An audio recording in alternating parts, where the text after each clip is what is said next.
Start.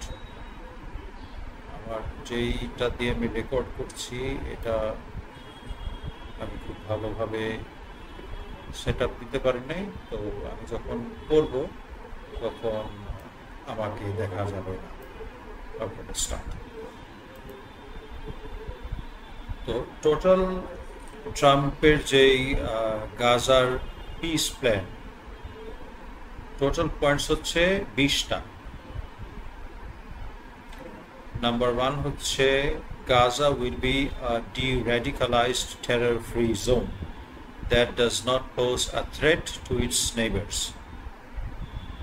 মানে এটাকে radical বলতে ন্যাচারালি আমেরিকা বা ট্রাম্প তারা বোঝায় হচ্ছে হামাস, তার মানে টেররিস্টরা এখানে থাকতে পারে, which of course hints at the Hamas. Anyway, number 2, Gaza will be redeveloped for the benefit of the people of Gaza who have suffered more than enough. Gaza ke redevelop করা হবে, কথা। Number 3, both sides, এখানে হচ্ছে Hamas, যদি ধরি Hamas তো Hamas বা প্যালেস্টিনিয়ানস, যুদ্ধ যদি ধরি তাহলে হামাস আর হচ্ছে ইসরায়েলি, তারা যদি এগ্রি করে এই প্রপোজালে তাহলে যুদ্ধ সাথে সাথে বন্ধ করা। Israeli forces will withdraw to the agreed upon line to prepare for a hostage release. তারা উইথড্র করবে একটা জায়গা থেকে, যেটা ঠিক করা হবে ওই লাইনের থেকে ওই লাইন পর্যন্ত উইথড্র করবে, যাতে হস্টেজ জিম্মি যাদেরকে করেছিল হামাস, জিম্মিদেরকে ছেড়ে দিবে সেই পয়েন্টের আগে, বা একটা লাইন এগ্রি করবে তারা, যে ওটার পিছনে চলে যাবে ইসরায়েলি ফোর্সেস, তারপর হোস্টেজ যারা আছে তাদেরকে ছেড়ে দেওয়া। এই সময়টায়, যেমন the point when the hostages are being released, তখন সব ধরনের মিলিটারি অপারেশনস বন্ধ থাকবে। টেক্সটটা যদি পড়ি, all military operations including aerial মানে আকাশ থেকে and artillery bombardment will be suspended. Suspended মানে হচ্ছে বন্ধ করা, আপাতত বন্ধ করা, suspended, and battle lines will remain frozen until conditions are met for the completed staged withdrawal. Battle lines will remain, তার মানে ওরা যেই পজিশনে আছে সেই পজিশনে থাকবে, সামনে আগাবে না বা পিছাবে না। পুরোপুরি কমপ্লিট উইথড্রল হওয়ার আগ পর্যন্ত যে যার জায়গায় সে সেভাবে থাকবে। তার মানে ইসরায়েলি আর্মি পিছনে যাবে না, যে জায়গাটায় আছে সেখানেই থাকবে। That was number 3. এখন number 4. Within 72 hours of Israel publicly accepting this agreement, all hostages, alive and deceased, will be returned. Israel publicly agreement-টা রিলিজ করলে আর 72 ঘন্টার মধ্যে সব হস্টেজ, তারা জীবিত হোক বা মারা যাক, তাদেরকে রিটার্ন করা হবে। Number 5, once all hostages are released, Israel will release 250 life sentence prisoners plus 1,700 Gazans who were detained after 7 October 2023, including all women and children detained in that context. For every Israeli hostage whose remains are released, Israel will release the remains of 15 deceased Gazans. Main point গুলো পড়ছি। ইসরায়েলে 250 জন মানুষ, আরব Palestinian, যাদেরকে যাবজ্জীবন কারাদণ্ড দেওয়া হয়েছিল তাদেরকে ছেড়ে দিবে, প্লাস 7 অক্টোবর 2023 যে সময় হামাস অ্যাটাক করে, সেটার পরে আরো 1700 গাজার মানুষকে ডিটেইন করা হয়েছিল, ইসরায়েল আটক করে রেখেছিল, এদেরকেও ছাড়বে। প্লাস যত মহিলা আর চিলড্রেনদের ছিল সবাইকেও ছাড়া হবে। আর প্রত্যেক ইসরায়েলি হোস্টেসদেরকে ছাড়লে তার এগেনস্টে ইসরায়েল হস্টেজ যারা মারা গেছে, প্রত্যেকটা ইসরায়েলি হোস্টেজ যারা মারা গেছে প্রত্যেকজনের দেহাবশেষ ইসরায়েলকে ফেরত দিয়ে ইসরায়েল তার এগেনস্টে 15 জন গাজার দেহাবশেষ রিটার্ন। তার মানে হচ্ছে আমরা যে মানুষ মারা গেছে বা যাদের লাশ আমরা দেখতে পেয়েছি হসপিটালে সেটাই টোটাল নাম্বার না, আরও কিছু ছিল যেটা দেহাবশেষ বা ডেড বডি ইসরায়েল নিয়ে গিয়েছিল, যেগুলা এই ছাড়া হবে এগ্রিমেন্টের পর। ওকে, number 6, once all hostages are returned, Hamas members will commit to peaceful coexistence and to decommission their weapons will be given amnesty. Members of Hamas who wish to leave Gaza will be provided safe passage to receiving countries. Hostage সব release করার পরে, hostage বারবার বলতে হচ্ছে বা বলছি, সেটা হচ্ছে হামাস যাদেরকে আটক করে নিয়ে গেছে জিম্মি, প্রত্যেক হস্টেজ ছাড়ার পরে যেসব হামাস মেম্বাররা থাকতে চায় তারা তাদের অস্ত্র হ্যান্ডওভার করবে, তাহলে তাদেরকে অ্যামনিস্টি দেওয়া হবে, তার মানে তাদেরকে মাফ করে দেওয়া হবে। অ্যামনিস্টি সোজা বাংলা বললে মাফ করা, মানে ছেড়ে দেওয়া। আর যেসব হামাস মেম্বাররা গাজা থেকে চলে যেতে চায় তাদেরকে সেফ প্যাসেজ দেওয়া হবে, যেই দেশে যাবে সেই দেশে ওরা যাতে সেফলি যেতে পারে সেই গ্যারান্টিও ইসরায়েল দিবে। Number 7, upon acceptance of this agreement, full aid will be immediately sent into the Gaza Strip. At a minimum, aid quantities will be consistent with what was included in the 19 January 2025 agreement regarding humanitarian aid, including rehabilitation of infrastructure, water, electricity, sewage, rehabilitation of hospitals and bakeries, and entry of necessary equipment to remove rubble and open roads. Agreement accept করার পরে পুরোপুরিভাবে aid গাজাতে আসতে দিবে সাহায্য। 19 জানুয়ারি 2025 একটা agreement করা হয়েছিল, কি পরিমাণ সাহায্য ঢুকতে পারবে সেই অনুযায়ী, মিনিমাম সেই অনুযায়ী ঢুকতে পারবে, মানে এর থেকে বেশিও ঢোকা যাবে। আর হচ্ছে হিউম্যানিটেরিয়ান এইড বলতে এখানে কি আছে, এখানে আছে ইনফ্রাস্ট্রাকচার, মানে পানি, ইলেকট্রিসিটি, সুয়েজ, এগুলো আবার নতুন করে তৈরি করা হবে, বা তৈরি করার জন্য যেসব জিনিসপত্র লাগবে সেগুলো ঢুকতে দিবে। হসপিটাল আর বেকারি, যেখানে রুটি বানায় আমরা হয়তো জানি, আরব প্যালেস্টিনিয়ানরা ওরা মেনলি রুটিটাই ওদের প্রধান খাদ্য। তো আর হচ্ছে ধ্বংসাবশেষ, এগুলো সরানোর যে equipment.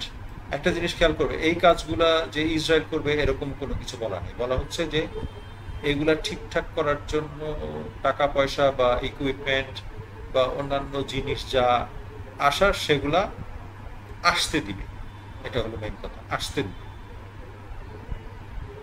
Okay, number 8, entry of distribution and aid in the Gaza Strip will proceed without interference from the two parties through the United Nations and its agencies. Aid যেখানে আসছে সেটা ইসরায়েল বা হামাস কেউ এটা ডিস্টার্ব করতে পারবে না, ওরা ওদের মতো যাবে।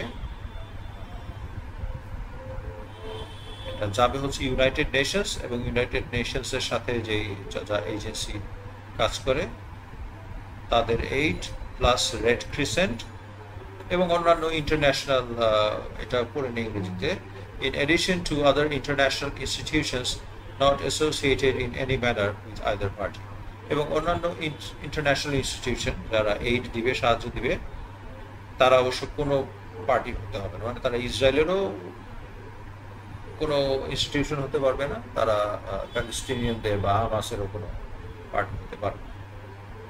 আর একটা খুব ইম্পর্টেন্ট জিনিস হচ্ছে opening of the Rafah crossing in both directions will be subject to the same mechanism implemented under 19 January 2025 agreement. Rafa crossing, যেটা দিয়ে ইসরায়েলের ভিতরে, আমি একটু চেক করে নেই রাফা ক্রসিং বিষয়ে।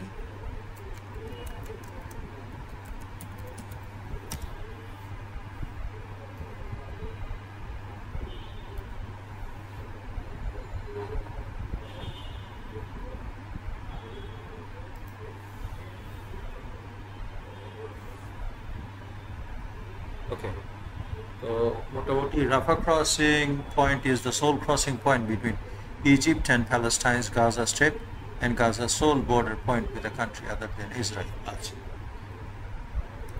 Let's go back.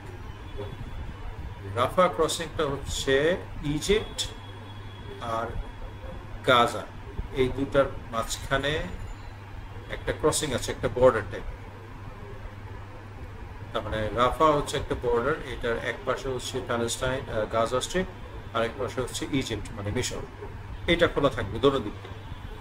19 জানুয়ারি 2025 একটা এগ্রিমেন্ট হয়েছে, ওই মেকানিজমের আন্ডারে হবে। ওই মেকানিজম কেউ জানতে চাইলে পরে কমেন্ট সেকশন, কেউ জানালে আমি ওকে। পয়েন্ট নাম্বার 9, এইটা একটু বড় হবে, পরে পেলে একবারে। Gaza will be governed under the temporary transitional governance of a technocratic, apolitical Palestinian committee.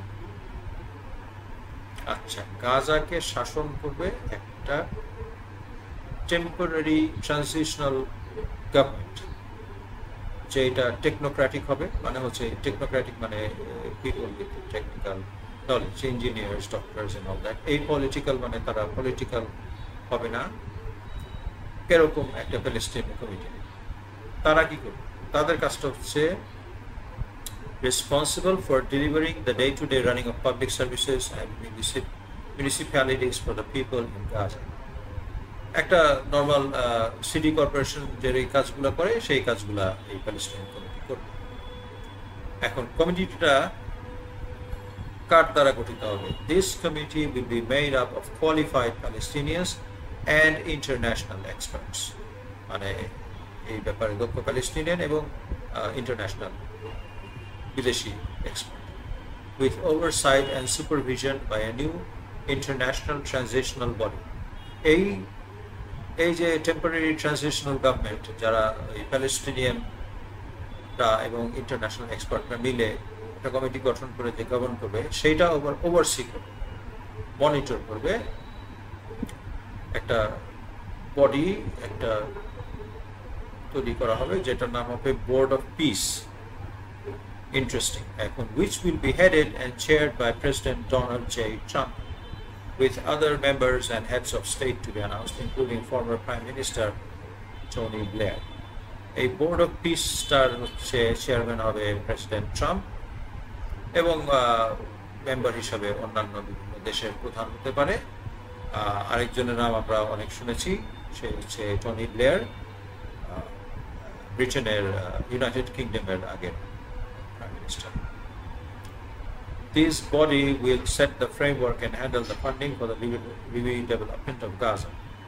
তারা হচ্ছে একটা ফ্রেমওয়ার্ক তৈরি করবে, মানে কিসের আন্ডারে এবং ফান্ডিংটা কিভাবে হবে গাজাকে আবার ডেভেলপ করার জন্য। Until such time as the Palestinian Authority has completed its reform program as outlined in various proposals, including President Trump's peace plan in 2020 and the Saudi French proposal, and can securely and effectively take back control of Gaza.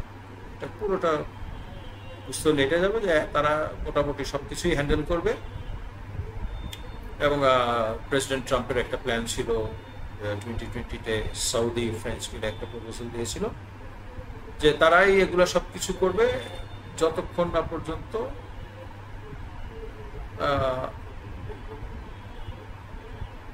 প্যালেস্টিনিয়ানরা দেখে গাজাটা ছেড়ে দেওয়া। Okay, next. This body will call on best international standards to create modern and efficient governance that serves the people of Gaza and is conducive to attracting investment. তো তারা international স্ট্যান্ডার্ডের governance করবে যাতে গাজার মানুষের help হয় এবং বিদেশি বা ইনভেস্টমেন্ট যাতে হয়। That was number 9. এখন হচ্ছে number 10. A Trump economic development plan to rebuild and energize Gaza will be created by convening a panel of experts who have helped birth some of the thriving modern miracle cities in the Middle East. আচ্ছা, এখানে ওই ট্রাম্পের যে development plan গাজাকে আবার নতুন করে তৈরি করার জন্য, তো এই ব্যাপারে মানে এইটা ফলো করলে অনেক ভালো হবে এইটা দিতে লেখা আছে, বাকিটা আর তেমন কিছু বলার নাই। কারো ইচ্ছে হলে এটা রিড দিস এক্সট্রা এক্সপ্লেনেশন দেওয়া দরকার। Number 11. A special economic zone will be established with preferred tariff and access rates to be negotiated with participating countries. বাংলাদেশে যেমন একটা স্পেশাল অর্থনৈতিক জোন থাকে কিছু কিছু ওরকম তৈরি করবে গাজার ইনভেস্টমেন্ট। Number 12. Interestingly, কাউকে জোর করে গাজা থেকে বের করে দেয়া হবে না। তারা যদি যেতে চায় তারা যেতে চাবে, তারা যদি ফেরত আসতে চায় তারা ফেরত আসতে পারবে। যদিও এই পিস প্ল্যানটা বলছে যে মানুষজনকে থাকতে যাতে তারা গাজার যে আবার ডেভেলপ করা হবে এটার পার্ট হতে পারে। এইখানে একটা ইন্টারেস্টিং পয়েন্ট আমি বের করলাম, সেখানে হচ্ছে গাজার কিছু কিছু জায়গায়, লেট মি চেক, আমি একটু চেক করি।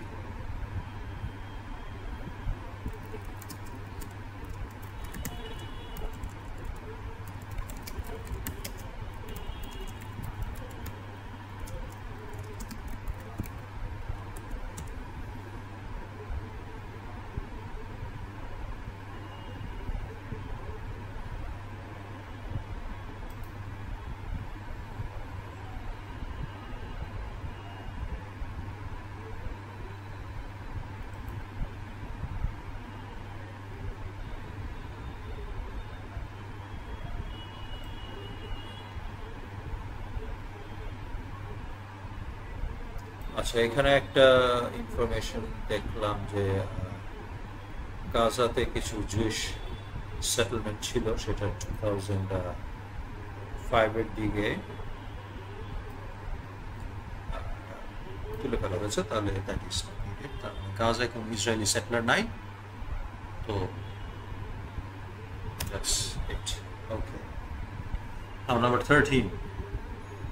Hamas and other factions agree not to have any role in the governance of Gaza. Hamas এবং তার সাথে আর যে সব গ্রুপ আছে তারা এগ্রি করবে যে তাদের কোনো গাজা শাসন করার ব্যাপারে কোনো রোল থাকবে না, ডাইরেক্টলি হোক ইনডাইরেক্টলি হোক, যে কোনো কারণে। All military, terror and offensive infrastructure, including tunnels and weapon production facilities, will be destroyed and not rebuilt. যত রকমের মিলিটারি টেরার অফেন্সিভ যেগুলো টানেল, সুড়ঙ্গ, যেখানে অস্ত্র তৈরি করা হয়, এইসব ফ্যাসিলিটিগুলো ধ্বংস করে দেওয়া হবে এবং এগুলো আবার নতুন করে তৈরি হতে দেওয়া হবে না। There will be a process of demilitarization of Gaza under the supervision of independent monitors.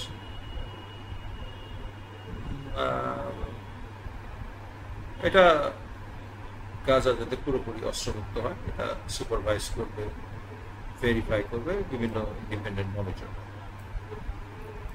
which will include placing weapons permanently beyond use through an agreed process of decommissioning and supported by an internationally funded buyback and reintegration program, all verified by the independent monitors. আচ্ছা, এখন কি করবে, weapon যেগুলো আছে মানে অস্ত্র সেগুলোকে এমন ভাবে নষ্ট করে দেবে যাতে এটা ইউজ করা যাবে না,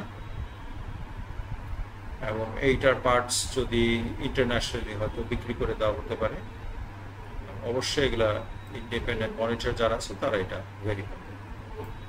New Gaza will be fully committed to building a prosperous economy and to peaceful coexistence with their neighbors. Gaza পুরোপুরিভাবে তারা কমিটেড থাকবে যাতে একটা ভালো ইকোনমি তারা পায়, শান্তি মতো তাদের নেইবারের সাথে থাকতে পারে। নেইবার বলতে এখানে ইসরায়েল আর মিশর। Number 40. A guarantee will be provided by regional partners to ensure that Hamas and the factions comply with their obligations and that New Gaza poses no threat to its neighbors or its people. মানে একটা guarantee দিতে হবে সব পার্টনারদের যে Hamas আবার যাতে মাথা ছাড়া না দিতে পারে। Number 15 is already a long video, 21 minute. Okay, শিখতে হলে জানতে হলে শুনতে হবে।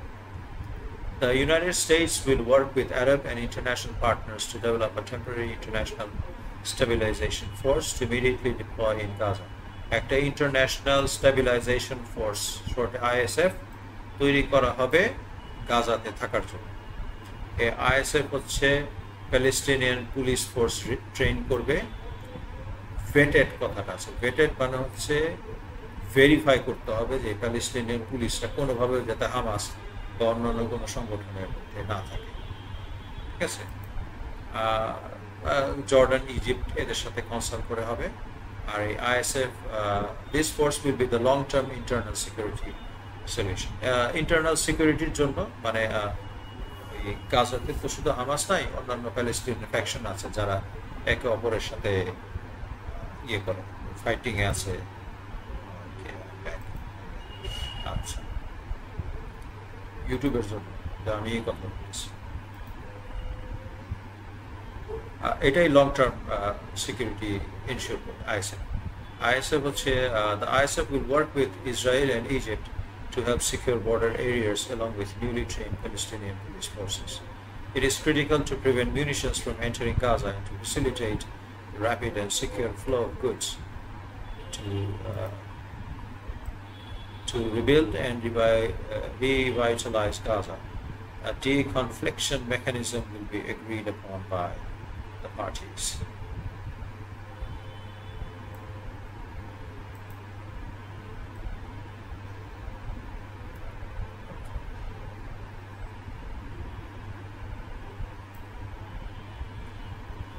Number 16. Israel will not occupy or annex Gaza. Israel আর কখনো গাজা দখল করতে পারবে না। ওকে, সো অ্যানেক্স মানে হচ্ছে দখল করে নিজের কাছে নিয়ে নাও, নিজের ল্যান্ড হিসাবে রেখে দাও। That is called annexation. প্রথমে অকুপাই করে, এরপর অ্যানেক্স করে। Okay, next. As the ISF establishes control and stability, the Israel Defense Forces (IDF) will withdraw based on standards, milestones, and timeframes linked to demilitarization that will be agreed upon between the IDF, ISF, the guarantors, and the United States. আচ্ছা, ISF যখন পুরোপুরিভাবে কন্ট্রোলে নিয়ে আসতে পারবে গাজাতে, তখন Israel withdraw করবে। এবং কোন জায়গাটায় উইথড্র করবে এটা সবাই মিলে IDF, ISF, ইউনাইটেড স্টেটস এবং গ্যারান্টার এরা তারা ঠিক করবে ঠিক এক্স্যাক্টলি কোন টাইমটাতে ইসরায়েল ফোর্স চলে যাবে। With the objective of secure Gaza that no longer poses a threat to Israel, Egypt, or its citizens, practically the IDF will progressively hand over the Gaza territory it occupies to the ISF. Progressively মানে হচ্ছে আস্তে আস্তে IDF গাজাটা ISF এর কাছে hand over করবে। According to an agreement they will make with the transitional authority until they are withdrawn completely from Gaza, save for a security perimeter presence that will remain until Gaza is properly secure from any resurgent threat. তো চলে যাবে, কিন্তু একটা security perimeter থাকবে Israeli ফোর্সের, গাজা যাতে তারা যখন মনে করবে গাজা পুরোপুরি সিকিউর আছে সেই পর্যন্ত। 17. In the event Hamas delays or rejects its proposal, the above, including the scaled-up aid operation, will proceed in the terror-free areas handed over from the IDF to the IS. আচ্ছা, Hamas যদি কোনো কারণে দেরি করে অথবা এই প্রপোজালটা reject করে, এখন যেই জায়গাটা ক্লিয়ার আছে হামাসের থেকে ক্লিয়ার করে আইডিএফ এর কাছে, তখন সেই জায়গায় আইএসএফ কে আস্তে আস্তে হ্যান্ড ওভার করবে এবং অপারেশন 8 পুরোপুরি যাতে যেতে পারে সেটা এনশিওর করবে। 18. An interfaith dialogue process will be established based on the values of tolerance and peaceful coexistence to try and change mindsets and narratives of Palestinians and Israelis by emphasizing the benefits that can be derived from peace. মানে একটা interfaith programme করবে বিভিন্ন ওই interfaith মানে হচ্ছে Israel হচ্ছে Jewish ইহুদি আর Hamas তো হচ্ছে মুসলিম, তো মুসলিম মৌলবী আর জুইশদের রাবাই তাদের মধ্যে একটা ডায়ালগ হবে বোঝানোর জন্য যে পিসফুলি থাকাটাই ভালো সবকিছু। That was 18. Number 19. While Gaza redevelopment advances and when the PA reform program is faithfully carried out, the conditions may finally be in place for a credible pathway to Palestinian self-determination and statehood, which we recognize as the aspiration of the Palestinian people. তো গাজার redevelopment যখন বাড়বে, সামনের দিকে এগোবে, reform যাতে ভালো মতো করা হয়, তখন কিছু কন্ডিশন সামনে আসবে যেইটার কারণে প্যালেস্টিনিয়ানরা হয়তো একটা সময় তাদের একটা থাকার জায়গা পারমানেন্ট একটা দেশের মতো একটা পাবে, যেটা প্যালেস্টিনিয়ানদের চাওয়া। অনেক ঘুরায় পেঁচায়। আচ্ছা, last number 20. The United States will establish a dialogue between Israel and Palestinians to agree on political horizon for peaceful and prosperous coexistence. United States দেখবে যে ইসরায়েল আর প্যালেস্টিনিয়ানদের মধ্যে যাতে ডাইরেক্ট ডায়ালগ হয়, যাতে পিসফুল হয়। So that is the end, I guess. যারা আগ্রহী ছিলেন তাদের দেখতে পাবেন, আর আমি তো হাইলাইট করে দিয়েছি। So this is the Trump proposed peace plan for Gaza up to now. যদি এটা hold on করে, so that's it for today. Goodbye and good night.